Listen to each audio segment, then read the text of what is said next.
Good evening and welcome to Roundtable. Today at the Roundtable we have with us Mr. Satis Arnold, and he is the Director of Cambridge Partners Consultants in Australia, and also during his recent visit to Sri Lanka, the Construction Management Specialist. So good evening, Mr. Satis Arnold. Good evening.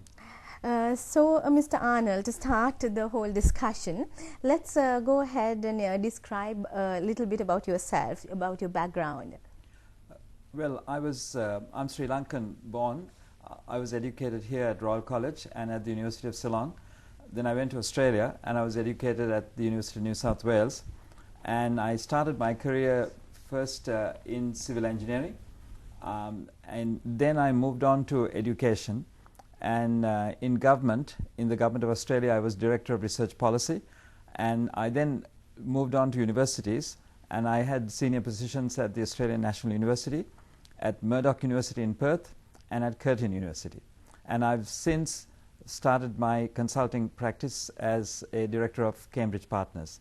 And on this visit a few months ago, I have been in Sri Lanka working with a team of Australians, Canadians, and Sri Lankan experts developing courses for the Sri Lanka Institute of Advanced Technical Education. So is that the recent visit about? Yes, was correct. it the mission of the visit? Indeed.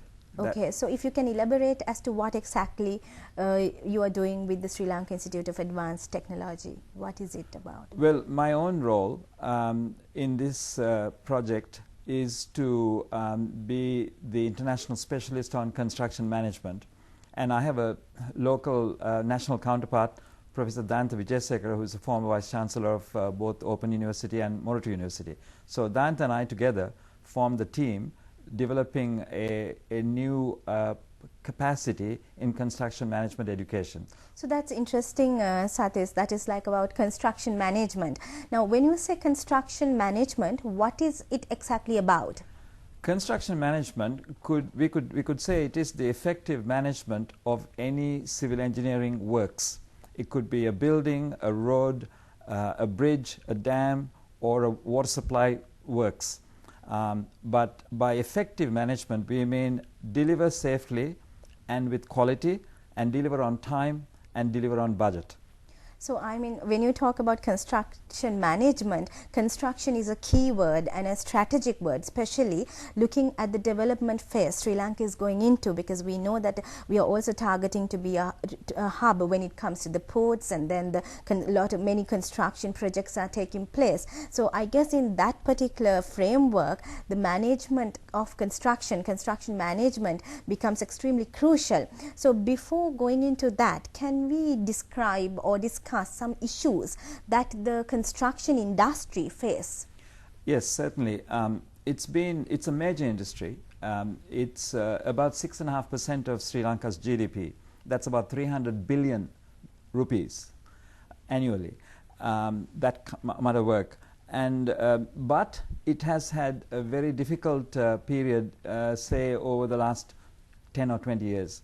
And there has been issues with poor profit margins, high cost of money for working capital, fluctuating workloads. The industry players say there's unfair competition from foreign contractors, skills shortages, which is my main concern. There is a lag in the adoption of technology, and there is also an issue of safety practices. And finally, there's an issue with a framework for government involvement and regulation, which is yet to happen. Okay, Satis, so now when you look at the construction industry, as you said, if it is like 6.5% of the GDP, that's like a major part of the revenue. So these issues actually have to be addressed. So yes. Can we just go into, with your knowledge on the whole industry per se, describe and take one of those issues, like for example, if we can focus on the cost of capital and the finance aspect of it. Certainly. Well, let me talk about both profit margins and the cost of capital. Okay, you said there's a yes. lack of profit margin. That's right. I think about 10 years ago, the industry suffered a big crisis, and there was a certain amount of job losses and a slowdown in industry. And a response was to form the Sri Lanka Chamber of Construction Industry at that time. They still have a website which you can go and see. And they tried to see what can be done to make it better at that time. Now, this is part of the issue of profit margin loss. So when you have a slowdown in an industry, this means you still have a lot of supply and not enough demand. So naturally the prices fall. So in the bidding process, contractors were bidding lower and lower, and profit margins were disappearing. And that's bad for the industry.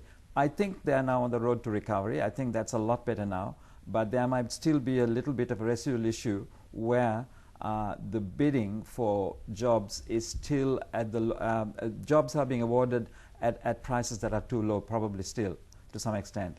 And so this is something we can't be sure about. But in a healthy industry where there is a lot of demand for work, then the prices tend to go up and the industry becomes more healthy.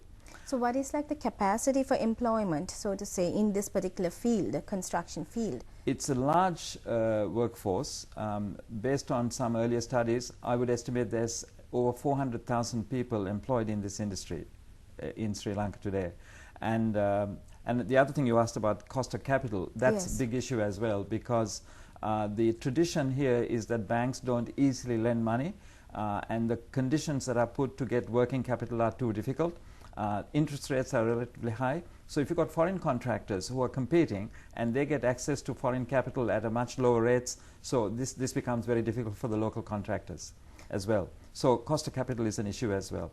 So now also you refer to the foreigners and the foreign investors coming in. Do you see that as a good trend, the foreign aspect of the construction industry, foreign investors coming in, foreign contractors coming in? To some extent, it has to be good, because international competition and opening trade and business to international competition makes your local industry healthy. So to shut an industry and prevent all foreign competition is not a good thing anyway. But on the other hand, you do need some sort of balance. And I think the local construction industry is now complaining that in some of the really big projects, including some of the southern projects like Hambantota, some of the foreign teams that are here are doing the entire job. They are bringing their companies, their technology, their people, their equipment, so that the local industry and the support industry supporting the construction industry are not getting much of a look in. So isn't it, can't one say that when the foreigners come in, there is technological transfer and then there is a sharing of knowledge, and it also opens avenues for more financing of the project itself? Correct, correct. So if there's a mix between foreign companies and local companies, then as you say, you would get some technology transfer and that would be healthy. But if it's overly dominated by foreign companies doing almost everything, then that transfer cannot take place. I mentioned this to Minister Milinda Morogara when I happened to meet him recently, and he was very sympathetic. He said that the minister in charge is concerned about the matter and has taken it up with the cabinet of ministers, and something will be done. So also, like when we talk about knowledge transfer, Satis, what I also wanted to ask you was, because if there's knowledge transfer, then also from, I'm talking about the foreign contractors to the local contractors, aren't they going to see that the local contractors as possible competitors in the process, because if they are being given the knowledge? So when you say that there is knowledge transfer, is it basically, is it happen in a realistic situation where that it really happens, or is it only an ideal condition we really think that it happens? This is an eternal tussle. I mean, technology transfer between the developed first world countries and the developing countries. Developing countries, including China, has always asked for more technology. And controlling the flow of technology may be a strategic way that the powerful countries hold back wealth transferring to developing countries. So to some extent that's true. But then education system is a globalized education system. So Sri Lankan Indian graduate students would go to top universities in the West, get their knowledge, and if they come back, they bring their knowledge back. So it's crucial that we find ways to get people to come back. I think that's a very crucial point, but yes. let's